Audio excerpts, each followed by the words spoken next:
Welcome to another episode of the True Beast Podcast, brought to you by xdog.com, where you can find the world's greatest health enhancement harness for dogs, the X-Dog Fitness Vest. Exercising your dog has never been easier or more effective than with the X-Dog Fitness Vest. So if you're looking to level up your dog's life or enhance its overall health, be sure to check out xdog.com. In today's episode 51, we got Trevor in here, and of course, we got Jemarcus on the ones and twos. What's going on, fellas? Man, what's the deal? Listen, people, we're getting to that point where we've got to continue to grow. And, when you get to the middle of the year, a lot of times what happens, things begin to die down. That energy drops a little bit, and your spirit's like, sometimes it can get confusing. Yeah. So I'll be more so driving some of the conversation moving forward. Stan took care of the first 50 for us. We want to continue to stay motivated and be inspired by what we're doing here and what we want to achieve. That being said, today's episode is first of its kind. Really? So, there's a couple things we're going to be adding on into here, which will be cool. Absolutely. So, X-Dog Vest, man, I looked for a long time. I come from the game dog space. Yeah. It was fascinating to me 10 years ago to watch a dog pull some weight. And I'm thinking to myself, there's got to be an easier way. I don't want to fucking measure everything. Sure. And you had to send these measurements in around the dog's neck, its waist, and then hope that it turned out right. And it was a turnaround time of 3 to 4 weeks. Yeah. Now you can get a vest in basically less than 72 hours, right? This was just for the vest? This was just to or put pull harness. That pull harness that you'd get customized by these people who've been doing it for 20 years, 30 years. Yeah. It was an issue. So what does it feel like to be the first of its kind, like the X Vest? Well, first of all, I appreciate you calling it the X-Dog Vest initially, and now you just called it the fucking X Vest. It's called the X-Dog Vest, guys, not the X-Vest, not the X-Vest, not the X-Vest harness. It's the X-Dog fucking vest. There we go. When you're doing something cutting edge, right, and you're able to create a product that solves and addresses a lot of problems, man, it makes you feel good as an individual, Every day I walk in here and every day that I go home, I can sit back and go, damn, man, we're impacting people's lives and their dogs' lives by potentially adding years to their lives and an overall enhanced lifestyle, right? Because, when you look at dogs in general, they're not fit in most cases, or they're not healthy, or there could have been a potential chance that you could have had a few more years with your dog if you knew how to feed it right and exercise it daily. Well, see, that's part of the reason why I wanted to go back and kind of revisit the first of its kind, because some people, when you do have a dog like Triton was the inspiration for this, right? Sure, yep. Okay, so you say, man, I love this dog a lot, but he's wearing me out. Yeah. Some people be like, yo, I got to either give him some type of CBD, some calming agent, yeah, or the exercise is not solving the problem. What else can I do? So you became a creator. Yes. You became an inventor. You invented something that could better your dog. And I don't know if you were thinking about bettering everybody's dogs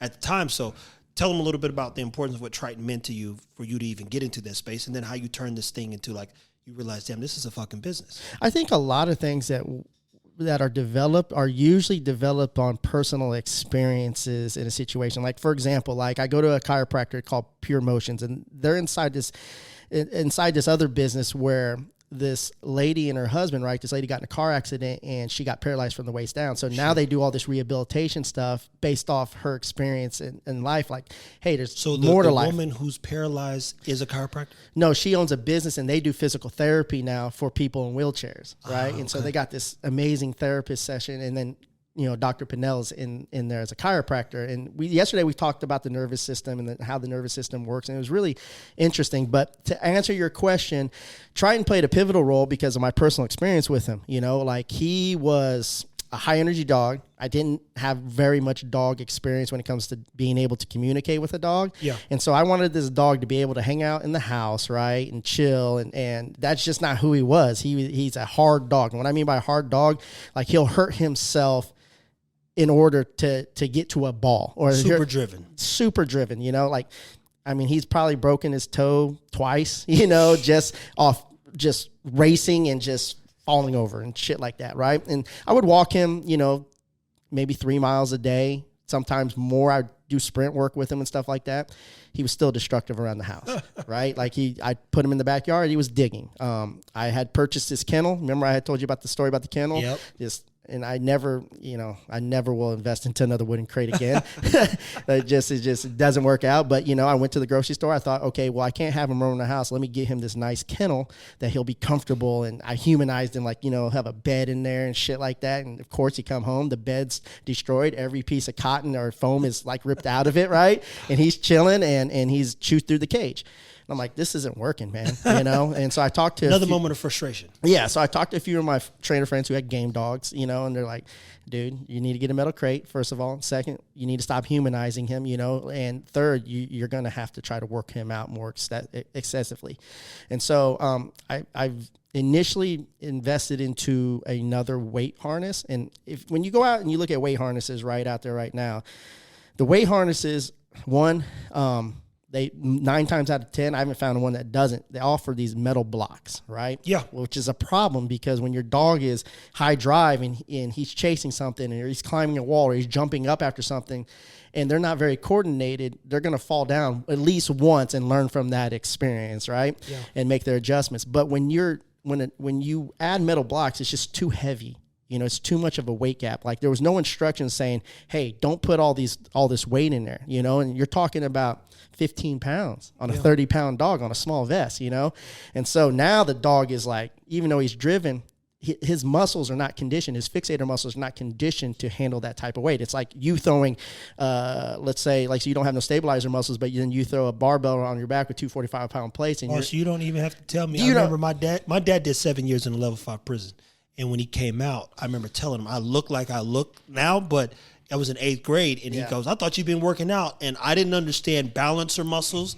And I remember we went to the gym and I took 135 off. And I was like, you'd be tough. Your dad just fresh out. You're like, I'm going to work out with my dad. Yeah. Man, that bar was moving all over the fucking place. Yeah. And it's because you're strong. Yeah. But you lack understanding. Your body doesn't know what it's doing. Yeah. Or how to deal with this weight. Yeah, we deal with that, especially now with my personal trainer dealing with single leg kettlebell stuff. You know, it's like, shit, you think you're strong, but that 20 pounds, it makes a big difference. And then when you move up to heavier weight, it's even crazier. Yeah. So then take them right through that path of inventing. Because what people, a lot of times you'll go and try to find the best solution. I know I have. I've spent, however, I got bad feet, I'll spend whatever it costs for the best shoes. Yeah. And none of them work. Yeah. And when it comes to the dogs, I'll spend whatever. I'll at least walk through that process until someone like yourself who's innovative says, you know what, I'm gonna have to fucking create this on my own. So what'd that look like once you realize, this could be better, or it has to be better? Well, I initially sought out the 2 most, I guess, popular designs at that time, right? And I purchased them. I put them on my dogs. I figured out what was wrong. One was way too loose, it was just, it wasn't going to work. It's too loose, especially if you have a dog drive, running with a high drive. And then the other one it was too heavy. It was, there was no balance to it. There was where the weights were located on it and stuff like that. It wasn't ideal, So I was like, okay, how can we improve this? So I took everything I felt wrong was with those designs and developed our own personal design. When it came to weight locations, we wanted to be the first to have weight locations on the shoulders, right? Because 60% of a dog's weight is on its front end and 40% on its back end, right? And then we wanted to be able to isolate weights on the side instead of on the spine, so it increases, top line. You know what I mean? And so, and then we got to the point where we had version 1, and we had 5 sizes. And so those 5 sizes were cool, but they weren't ideal. They didn't fit a lot of dogs. So we eventually moved up to 12 sizes, and now we're going to probably move to 14 different sizes, And so we understood the direction when it comes to the importance of having a proper fit. Most harness companies only have 5 sizes, small, medium, a large, maybe extra large, or double X, or maybe extra small, and it's not for something like this, it's not a one size fit all thing, No, and so there's just too many different body types. We have, and with a lot of those other brands and companies, they targeted more just the working dog breed, like the pit bull, the Rottweiler, where we go, okay, we need to hit dogs who have are as small as a Chihuahua to Mastiffs and Great Danes that are 200 pounds, and they just didn't have those products out there for them. Yeah. Because a lot of those dogs, man, and when you look at a Chihuahua, I mean, it can still get obese. And when that thing will be walking around like a Vienna sausage. Yeah, and dachshunds and shit like that, And so we wanted to expand the range, and so there was challenges there, because but we have a great community and we have a ton of different body types. I mean, when we talked about the French Bulldog, the X small B is ideal size, but it needs to be shortened up a little bit. Absolutely, we literally have the video on what that looks like on one. Yeah, and so that's the direction now, And then we eventually innovated it even more by adding resistance bands across the shoulder, and then we also added warming and cooling gel packs. And now it formed itself and organically became probably the best anxiety vest out there. Yeah, I would put it heads up against any other anxiety harness any day of the week. And I think the part that you're going to continue to close, as far as the gap is concerned, just communicating how to properly even use it in those situations and circumstances. Yeah. So then talk to them a little bit about the importance of building the business, because when you start this off, a lot of times people are like, oh, this is fun. Yeah. And then you do a couple numbers, you might bring in a few friends and family, you go, yeah, I don't want to keep having fun and losing money. Yeah. And so now it's like, yo, I gotta like turn this into something for like that works. Yeah. And that then comes patent, then comes trademarking, then comes, the accountant, then comes shipping and handling overseas. So some people don't know how hard it, and I had a uncle. Yeah. Who told me one time when he was like, so it doesn't sound like you have a business, Trev. And that fucking, it had me tight. But he said, it sounds like you just want to have fun. Yeah. Because he asked me some questions. And when I originally started with my first business, I go, yeah, I'm not doing this for fun. Yeah. So, and everybody, especially when I started, he feel like, oh, you should go in and just help the urban areas. I said, do what? And they got tight because I'm like, this is for capital gains, my friend. I'm not doing this shit for fucking fun. And there were some people who helped me make this thing something that made sense both to myself and others. Sure. So when you're looking at the X-Dog Fest, and products and services are two different businesses, people need to understand that. Yeah. It's way more complex in your case because sourcing, all the shit that goes into it. Just talked about import tax before we jumped on here. How hard was it? And what was the thing where you're like, yo, I got to turn this into a legit fucking business? Well, it's extremely hard. And entrepreneurship in business is extremely hard. And anybody who tells you that it's not, they're fucking lying to you. Even all aspects are really hard because as you scale up and grow, you become your hardest critic every day. And then you hit these milestones that you never think that you're going to reach. And you go, oh, I got way more left in me. Like a lot of people work and they fucking look to retire. I don't ever look to retire. Ever. Like I don't, this just doesn't cross my mind, What the fuck I'm supposed to do? And then, like it's one thing to just launch a single product, and focus on a single product. But when you're talking about now you've got this flagship product, which technically wasn't really your flagship product. Supplements were your flagship products, right? Then you create this product, which becomes your flagship product. And then you start scaling it up from your garage to storage bins to, warehouses to bigger warehouses. And now you're looking to purchase land because you're scaling up and you're constantly in the red because you're investing everything back into your business, So that's a stressor too, because, when you've got all this overhead and you're trying to pay those bills and make sure they get paid, but at the same time, making sure every penny that's coming in is being reinvested back into the right areas. And so sometimes you're gonna miss, you're gonna have products that don't work. You're gonna miss on hiring the wrong person or miss. In my case, I look at a lot of the people I hired and I misled them, because I didn't have any experience in leadership. And so, man, that's a whole nother thing. I can't wait to get to that one because that's probably one of the most complicated things people don't understand about really building a business. Yeah. It takes building that team. Yeah, because it's not, people have the misconception when you're a boss that you just go around and tell everybody what to do, but technically you're working for them, That's it. And you've got to make each individual better, and that eats at you because you're like, damn, man, you can't let that shit eat you up. At the same time, you're like, fuck, I could have put this person in a better position if I was just more transparent, more honest, and held them accountable, and had the systems in place. But then realistic expectations, right? It's like let the expectations based on as good as the boss is, like as good as I am. And we didn't have systems at the time. I didn't know anything about systems. I had to get mentorships and learn about systems, and we're still creating these systems, But now we're at the point where we're just improving these systems, and we know what products we're selling, and then we're just trying to take those products and make them better.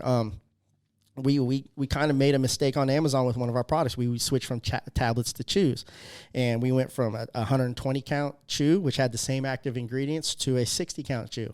And now we're kind of in a pickle right there that we got to figure out, you know?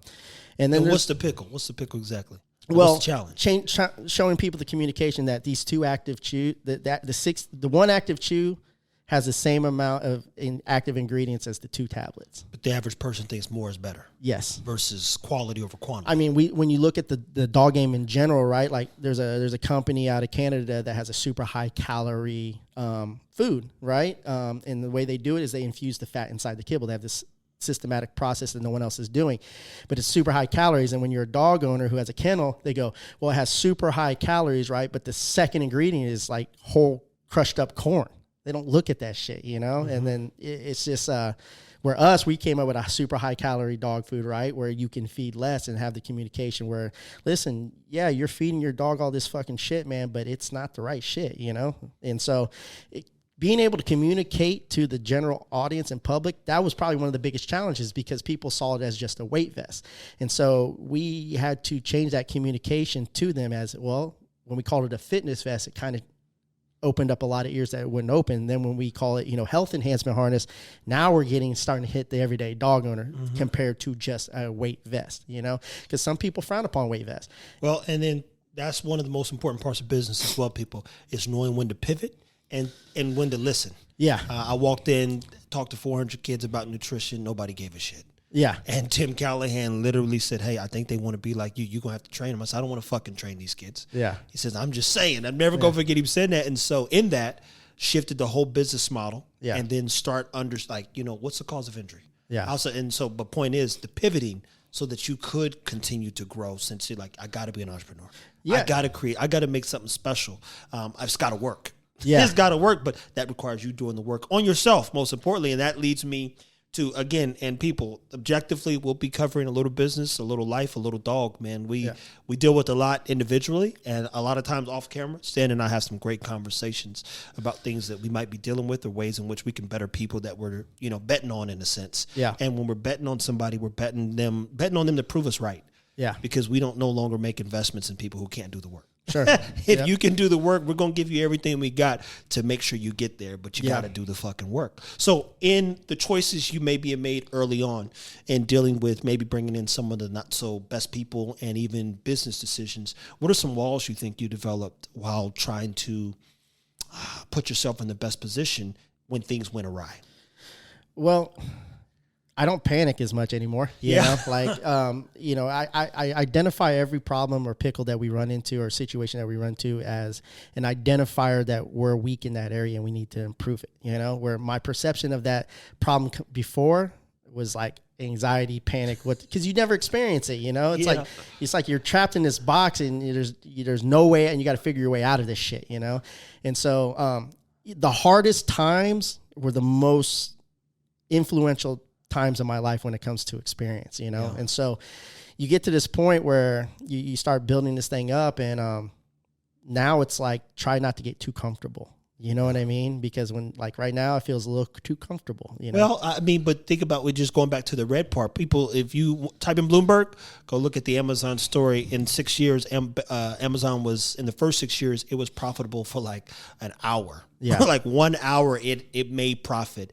And he continued, even when the stock market crashed, to ensure investors that it was going to be okay. Because he, again, understood that it was going to take time to build something that we all, in some form or fashion, either know somebody or utilize today. So when you're getting comfortable until that motherfucker's green by 1,000%. Yeah. And then because, again, you said you're never going to quit. Yeah. So it's like, what's next? Yeah. So you got to get it green. But I understand the comfort, which is why I'm like, yo, and this all, part of this is I told Stan on the phone, Jemarcus asked me a good question. We've invited him on the podcast. He'll jump in here and chime in here and there. And Stan reached out to me, and then he said, how long do you see yourself on it? I said, fuck, we got a business to build, man. Yeah. We've got dog business. I said, even if I used another company to formulate some of the stuff we're trying to build, Stan still has to help. There's no like, in my mind, when I choose to do something with whomever, unless they shoot themselves in the face, is how I look at it. It's it. I think people get the misconception, like when it comes to companies competing against each other, for me, like, it's important for you to succeed because you may learn some things that I don't fucking know. You know what I mean? And along your journey, right? And all that information, when it comes back full circle. Yeah. Yeah. And you build these ecosystems. What I've learned is that all these, dude, I know like 5 people who are like worth $100 million and they all are in the fitness fucking gym industry. They all own gym franchises and they all have their own supplements, And those things are profitable, people. Once you get past about 5,000 members, on average, even the one in Carrollton, the Fitness Connection of Trinity Mills has about 20,000 members, and nobody goes. Yeah. But that $10, that $20, it comes through like clockwork every motherfucking month.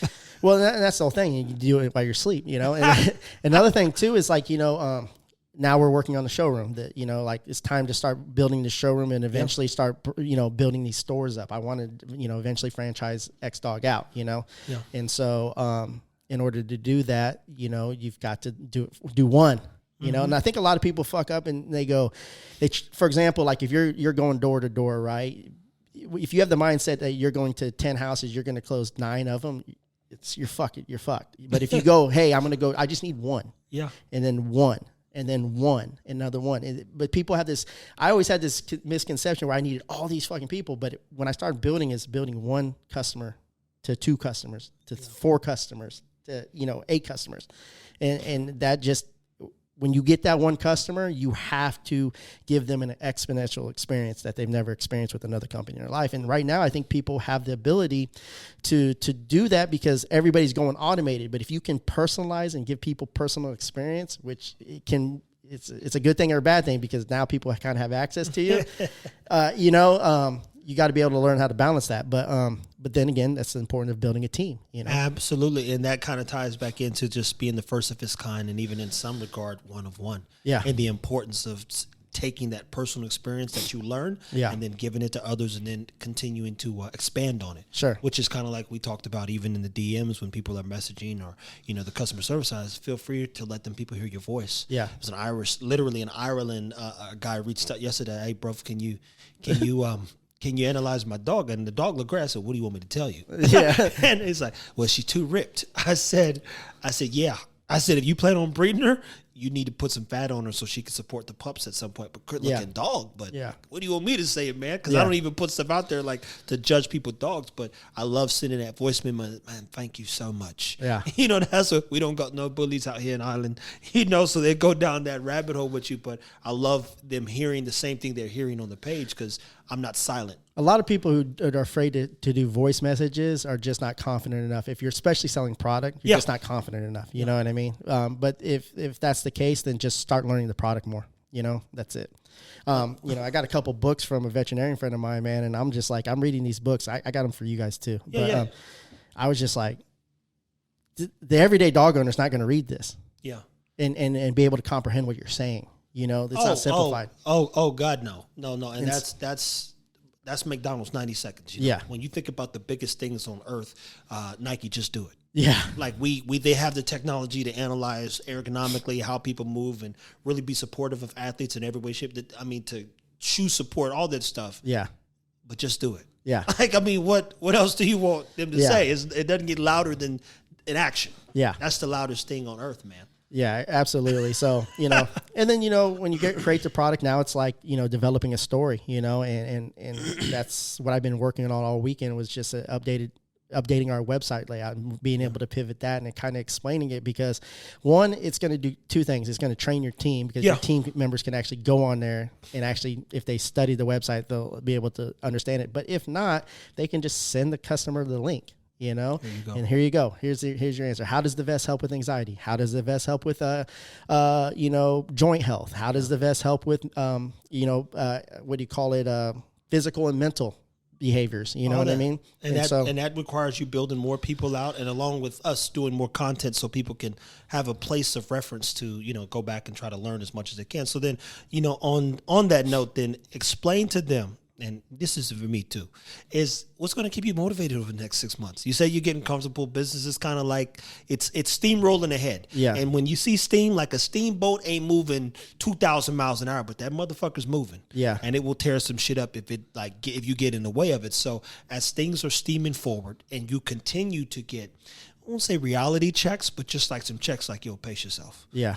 What are you going to do to stay motivated and continue to combat comfort while you like get through the rest of this year? Because we're not even in fucking July yet, man. I had to do a reset. Like I've done a reset where I'm trying to build momentum, right? Yeah. Like, so in order to build momentum, you have to create these daily habits again. So, I got back to simplifying, optimizing myself, right? So it's like exercise every day. Start out with your morning gratitude, finish with your gratitude of the day, right?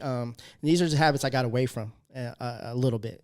Drinking my gallon of water a day, reading books, right? That inspire me. I got back to reading Tim Grover. And if everybody never read any Tim Grover books, go fucking read Tim Grover. That's a sales guy, right?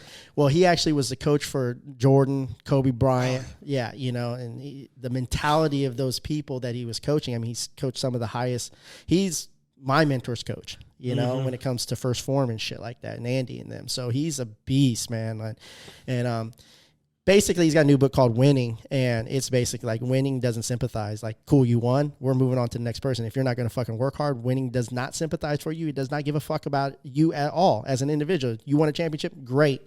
We're moving on. Winning's going to continue to move on, That's actually one of my favorite lines. I'm a movie guy, right? Yeah. So when Bane catches Batman's fist, he said, "Victory has defeated you." Yeah. Because he's like, "Oh, you a pussy now." Yeah. He's literally catches his fist and he's letting him hit him like, "Oh, you won too much." And that was the point of bringing Bane out in The Dark Knight Rises, because Batman had got so accustomed to being successful that he hadn't know what it felt like to get that back literally broken and have to redeem itself. But do not let victory cost you your strength or get the best of you, because the minute you believe your own hype, I tell people all this time, you'll set yourself up for fucking failure, which is why I work like a man. I walked in last night and was like, yo, we're going to do a B-roll thing, because I heard a song that I downloaded, like, yo, we about to do this real quick. I cut and edited in 5 minutes. Yeah. Like, if there's something that needs to get done, just fucking do it, man. Yeah. No, patience is not the name of this game, but it's a part of the process. Yeah. That's the part you can't get confused either. And another thing is not being so overwhelmed, because there's so much stuff still to get done. So,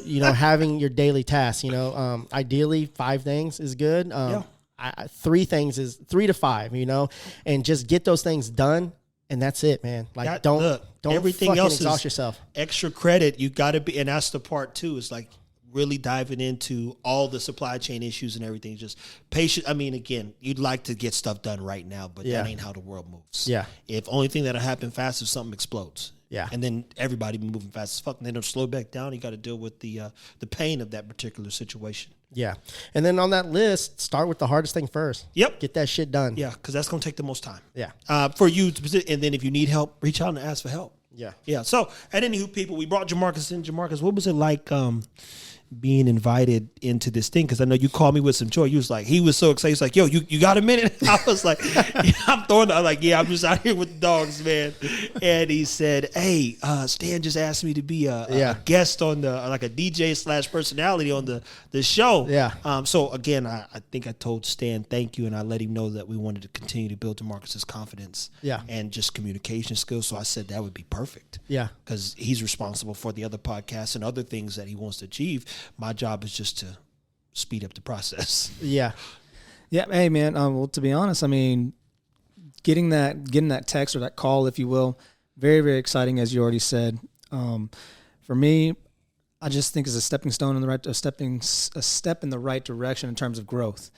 With that being said, I just, kind of speechless right now, I guess. Yeah. Just a little nervous, I guess. I don't even know. Well, no, it's good. It's okay, though. You know what I mean? Because here's the thing, like, you showed up to every fucking episode, you put in the work. There's so much talent that you have, and you just need to fine tune it, and the way you fine tune it is just doing it, you have so much to offer the world. I'm like, man, he's a great personality, but he's a good person, and so, we need people on here to come up here and to, you look at some of the great podcasts out there, like, you look at Rogan's podcast, he has Jamie, right? Yeah. Every podcast has a personality.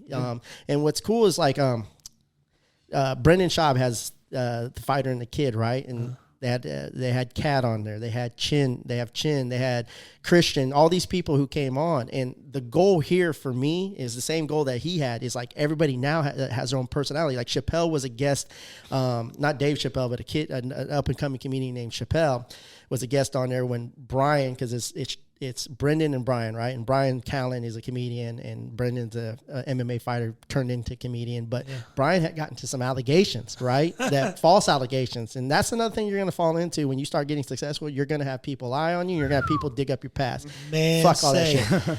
But the moral of the story is Chappelle came on, then it became Fighter Kid. It was all three of them. Now Chappelle's like, hey, I want to kind of do my own thing. And guess what Brendan said? I got all your support. You get all my support. Boom, boom, boom. Our whole goal is to build this ecosystem and network of people where it's going to be important that he's successful. You know what I mean? I concur. That was the point of me putting him in the room originally. And then, again, I appreciate you seeing the value, which was pivotal for him as well. Yeah. Because it's those little wins that continue to inspire you to be a little bit better. And that shit doesn't happen overnight, man. Bro, no. You know? 50 episodes. This is 51. Stan, again, shot me a message. I shot him a voice memo back like, yo, I think that would be perfect. And I think the direction of this episode is way better. Oh yeah. Hey, look, and that's why I hit him. Like I hit you the other day. Like, yo, call my phone, and I said, man, I'm going to take the lead moving forward. I think part of I say the challenge is they're not hearing enough from you. Yeah. At the end of the day, people, this is the True Beast podcast, and you the True Beast. Yeah. So we're here in support of that, and mind you, I do not. He supports everything that we do. We need anything, he's got it here, and my job is to keep this thing rolling. So when he asked me that question, it was one of those annoying / what do you mean? Because nothing in me says, hey, I'm about to go and leave or something. I'm like, you're right, but he's right. Like, what are we gonna do for the next 50 is what I heard. Yeah. He didn't ask that, but like, how long you think you're gonna be on there? I'm like, shit, we did 50. Yeah. I'm a 100 type of guy, regardless. Yeah. It's 100 reps, so we got to get to 100. Yeah. And I go, fuck, I need to be responsible in some regard for driving the next 50 episodes because you've done a great job. And we've got to create a system here. We shoot an episode. We've got to have a system where to have it put on the channel so to be heard. We need to have that one clip. We don't need to have 10 clips. We need to have a one clip, which we send, Zach have him send the banner over and we put that on and we put it on, our channels and we market and promote it and lead and drive people to these episodes. That's it. And that's the part too. So I start, having Jemarcus work through that thing. So he's been getting that shit done too. Yeah. And then putting a timeline on it. There you go. Like, hey, 48 hours got to be done. Yeah. Posted on. Because the shit that we're talking about now, some of it's is longevity, but then there's some things that we cover on topics that are just this week, Yeah. And again, we can't thank you enough for opening the door. I know, we talked about synergy early on when we first started, and we both, I think the intent here aligns. And if the foundation is to be both integral, caring, considerate, and fucking doing the work, then you go, how do you stop, 3, 4, or 2 people? Yeah. As Ray Lewis said, it's rough beating men who see something. Yeah. And intent is crazy, like that's the most important thing in your business. And in life, like it's care, man. It's doing care. that shit when no one's looking and doing the right thing when no one's looking. If there was a camera on half the day when I'm like talking to as many people or just around them, bro, it would be some gems in there. I can't even go back and reenact those things because when I get the phone call and I have to pour or do whatever I'm doing, it's live, man, and I mean it. Yeah. I mean it because I do want what's best for, anybody who has access to me. Sure. Everybody else can go fuck themselves. Yeah. But that being said, anything else you want to hit them with today? Well, did you hear about the world's tallest dog is in Bedford, Texas? Oh, shit, that's up the street. Yeah. It's like 31 miles. His name's Zeus. Let me see if you guys can guess how tall he is. Now, this is not him standing up. This is him standing up, but not standing on somebody's shoulders. So he's from at the Withers. Yes. So at the Withers, he's probably 40, between 40 and 50 inches. If I had to guess, 47. Can you say feet? Because I can't break that down. 48 inches is 4 foot, right? Yeah. So you said 47 inches? Before I said 47. Okay. What do you got? Hey, man, honestly. Do you know about it? I never heard about it. So no, I didn't hear about it. But, for me being short, I'm going to say about 4 or 5. Okay, 3 feet, 5 1/8 inch. 3 feet. Yeah. 3 feet. Yeah. That's still like... Well, this kind of gives you an idea. There was a dog from England who was previously the tallest dog, right? He measured 3 feet 4 inches, but when he stood up, he was 7 feet 5 inches. So, shit. You know what I mean? Yeah. So it has to be. And then previously, the world's record dog was 3 foot 10 inches. Yeah. And so, Damn. all right. Dang, man. So That's crazy. and before we go, I want to start this new segment for you Yeah. because I went down this rabbit hole with Steven and Sabrina the other day, but it's a would you rather question. Oh, God. Here we go. This is weirdo stuff. All right. And it's always going to be based on business. I'm not going to get fucking okay. business. That's So, fucking toe licking shit. all right. Would you rather get $1 million right now or 100,000 a year for 11 years? I could. That sounds simple. $1 million right now. Yeah. $1 million right now? $1 million right now. Why? Explain to people why. Because you're technically getting 1.1 right over the 11 years, right? I mean, me personally, it's just investing. I mean, Yeah. For the most part, I mean, I know what I can live off with as far as the bare minimum. And then when I got people like you guys around, I'm like, yo, what are we going to do to turn this into 10? Easy, I mean, bro. What? 100, bro. I'll flip that shit so fast. for real. Yeah, I would take that $1 million, man. But even if you just stuck it in a Roth RA that compounded at with an interest of 12% every year, like you would. Yeah, no, that's a no brainer when you don't think about dumb shit. I'm not going to go buy no fucking fancy car or no dumb shit. Like I'm thinking, like, damn, I could live off about 60. So 60 getting through while I make a couple investments that are mature in like 3 years top. I have access to $10 million. Yeah, give me $1 million. Woo. Yep. So, did you hear about the dog that supposedly sold for $4 million? It's just supposedly and allegedly, to be clear. But even more specifically, the dog was sold to somebody who's already part of Muscletone, so it wasn't even sold. It's Muscletone Australia. It's all a fugazi, man. That's all it is. It's professional. Like, oh, how you gonna sell somebody who already fucks with you a $4 million dog? Stop it. Yeah. Just stop it. And they're not, of all the dogs, that dog? Come on now. We're not even gonna go there, bro. Well, guys, that's all I got for this episode. Oh, man. People, like, subscribe, share. The intensity is going to go up. The fucking messaging is going to be clear. We want to hear from Stan. Stan has a lot of experience. We all do, to be clear, because we're learning every day, which means, we're doing the work. Yep. And as long as we keep doing the work, we'll have a both lesson and a blessing for you if you stay tuned. And as always, go hit him with that line, man. Man, as always, Team X Dog Strong.